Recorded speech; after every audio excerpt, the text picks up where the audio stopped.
I know something about you. Let's go back 100 years from now and talk about you. I know something about you. You had another name. Somebody said, François, or something else. And you turned your head and you answered in a different tongue, maybe than the one you speak now. It was maybe, well, even if you were French and you're French now, the language was quite different 100 years ago. So when you looked in the mirror, I know that you saw something else. Maybe it was worse, maybe it was better. Oh my God, maybe it was the other sex. If you're male now, maybe you looked at a beautiful woman, or maybe if you were, well, you can see the picture now, maybe you were black and now you're white, or, ooh man, this is gonna be quite messy, all the options. But you saw something in the mirror which was different than the one thing you see now.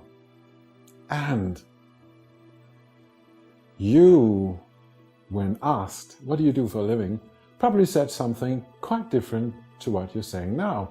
You might have been a carpenter where you're now a banker or something like that. It could be very, very different.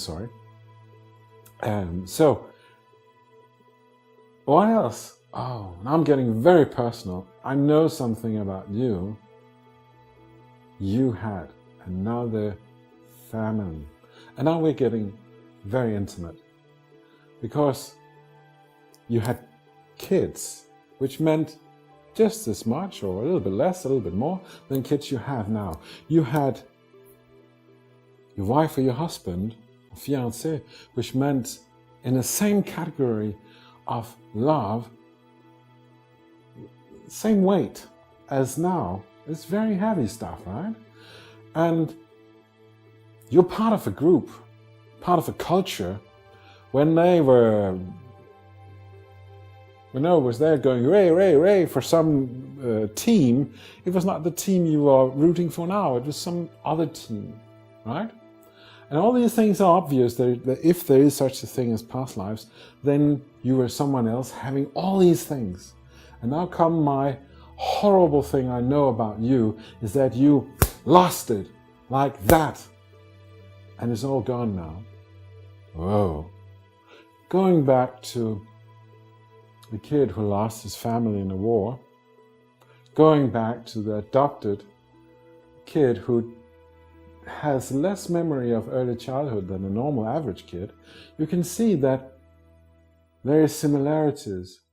It might simply be as simple as you don't have the strength or the power to actually remember past lives.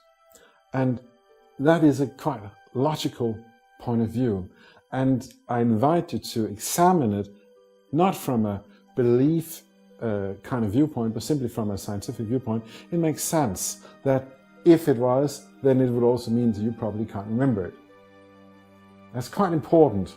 So if you are like lost now in my dissertation of this, please rewind and take it from the start. There is no, I'm not talking down to you or anything like that. This is a quite important subject and it is actually very close to you. So being confused about the topic is quite natural.